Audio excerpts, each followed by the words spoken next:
আল্লাহর রাসূল মেরাজে গেলেন, যে দেখে একজন জান্নাতে কান্নাকাটি করতেছে আর একজন জাহান্নামে হাসে।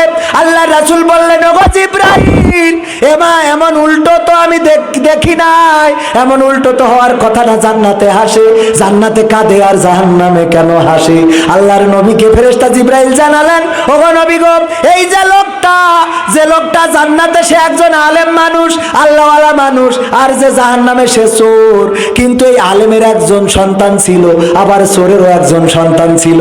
চোর চিন্তা করলো, আমি তো সারা জীবন চুরি করে খেলাম, না জানি পরকালে কি হবে, কোন বিপদে পড়ে যায়, তার চেয়ে ভালো আমি আমার সন্তানটারে আলেম বানায় রেখে যাই, আল্লাহওয়ালা বানায় রেখে যাই। এই জন্য আলেমের কাছে দিয়েছিল তার সন্তানকে আলেম বানানোর জন্য। আর আলেম চিন্তা করলো, সারা জীবন ইমামতি করে তো দিন চলে না, আমার ছেলের নমিনেশন কিনাই একটা দাঁড় করাই দিই, তাইলে সুইস ব্যাংকে টাকা মারতে পারবে। এইবার ওইটা দেশে দেওয়ার পরে ওই আলেমের ছেলে হয়েছে কি চোর। কি হয়েছে? চোর। এখন ও যত টাকা চুরি করে, রডের জায়গায় বাঁশ ঢুকায়, খড় জায়গায় ওই যে পাথরের জায়গায় ইট ঢুকায়, এইগুলোর জন্য যে গুনাহ হয়, ওই গুনার একটা অংশ ওই পিতা পাইতে পাইতে পাইতে পাইতে এমন একটা অবস্থা, আর কিছুদিন পরে তার গুনার খাতাটা ভারী হয়ে যাবে, সওয়াবটা হালকা হয়ে যাবে, তার জান্নাত থেকে উল্টাই নিয়ে জাহান্নামে দেওয়া হবে।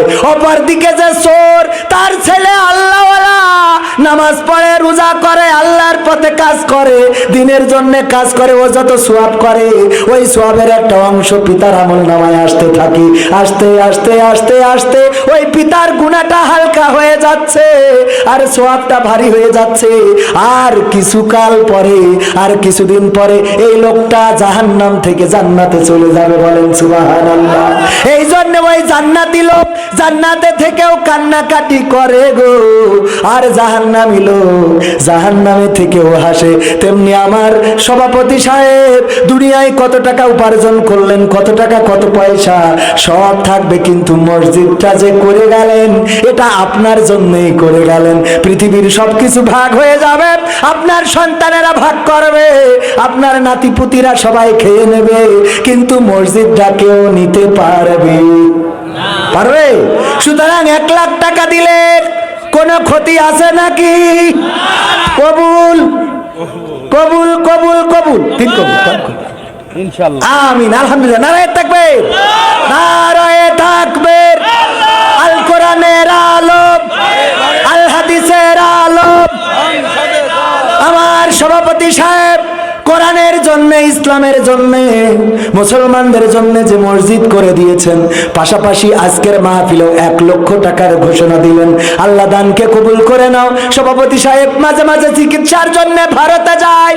ওগো আল্লাহ, তুমি সুস্থতা দান করে দাও, ওগো আল্লাহ তুমি নেখায়াত দাও, আল্লাহ তুমি পরিবার পরিজন আপনজন যারা কবরে, কবরগুলো জান্নাতের বাগান বানাইয়া দাও। বলেন আমিন। আর